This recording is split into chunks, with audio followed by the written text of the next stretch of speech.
Now over here in the left column, I'm going to jump to personal info and privacy. This is my personal information that I put in when I was setting up my account. If you see anything there that doesn't seem right, you could change it. But the real piece that I want to draw your attention to is right here, about me. Edit what others see about you. Because I put in all this information, what can others see? Nothing. My gender is locked, my birthday is locked, and those are the only pieces of information that I've put in. If you wanted to share them, you could, or if you had accidentally shared them, you could click right here and change from visible to hidden. So that's where you can manage what information is being shared by Google. I'm going to jump past contacts because we're going to come back and focus on that more in the future. Managing your activity controls. If you click here, you're just going to see a bunch of on and off buttons that let you control what Google stores. Do they keep a record of your web activity? Do they keep a record of your location history? Do they keep a record of those devices that are logging into your accounts and so forth? This lets you control what they manage, what they record, and what they don't. You can always review it under Go to My Activity. You can see what you've done that they have saved. If you have a problem with that, you can always change. Timeline in Google Maps. See the places you've been. This is going to be more important if you've got Google also installed on your phone, Google Maps. Google is tracking all the places that you go. Now, this is a new account, so again, nothing there. Let me show you what it looks like on my personal account. I am going to open up a screenshot from that account. This is what that page looks like in my personal account over the last bit of time. It has tracked 61 places. The last sort of extended trip was Basra. It knows my home location and my work location. All these little red dots on the map indicate all the places that it has tracked me visiting over time. And you can see up here in the little graph, the blue indicates how much I've moved around on any given day. And I can look at that history. Now this is just a static picture, so I can't. But I would be able to pop up and go to any year, any month, any day, and I would see the places I've been to on that day. Now, sometimes that matters, sometimes not so much. Here's how it matters to me.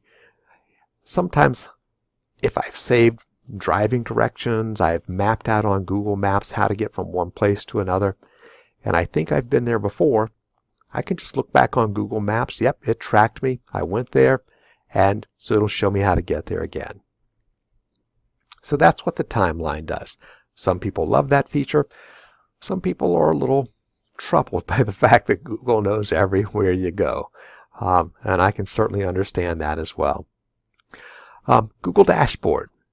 This is just a summary of all the things going on in your account. I've got 6 Gmail conversations. My search activity is on. How many contacts do I have? What have I been doing throughout the day? Again, not a lot showing up there. I want to show you what the dashboard looks like in my personal account. And you can see there's a lot of things. That's my personal email address, and it's fine for you to know that. I've got 163,000 Gmail conversations. This is my maps. It's registered to start at my home base. My search activity is on. There's a blog. I've got 93 contacts. At some point, I've been a member of 262 different groups. I've got 6,500 photos stored. On and on and on. You can see all the things happening there. And with any of those things, you can always click, and it will tell you more about it. And you can click and get even more about it. And you can always download whatever information Google has. Or you could just say, I want to delete what you got. I don't want any more of that going on. So you can always control what they have. You can always find out what they have. And you can always turn things on and off or just totally delete it. I'm sorry this video is getting a bit long, but I don't want to stop yet because I want you to know you can manage your advertising settings. Google's going to pop ads up on your screen periodically. If I'm going to see ads, no matter what, I'm certainly going to personalize it. Send me ads that might be interesting to me as opposed to ads that I have no curiosity in. So it knows my age, it knows I'm male because I told it that information. I could go through and turn on and off all of these features. What are the things I really want to know about? I'm not really worried about beauty and fitness or business services. I would probably have more electronics, more education, more teaching and classroom resources. You can edit all of these, turn it on, turn it off. So, yep, let's get rid of that beauty and fitness stuff. I don't need that. It'll keep track of what you've turned off. If you've ever turned off anything by accident, beauty and fitness, you can always turn it back on. So it gives you complete control over what you're doing with your ad settings. Let's just get a couple of more things in here and be patient with me. Google always gives you an opportunity to download all of your data, as I mentioned before. And this last one here, this is an important piece. A trustee. For this class, no, not so important.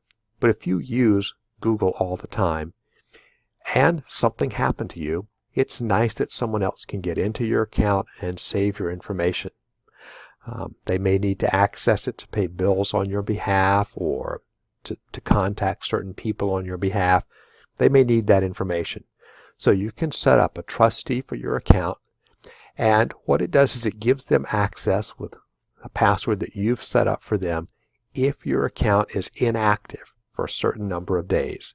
So you can say, if my account goes untouched for 30 days, that other password would let someone in. Otherwise, that password is no good.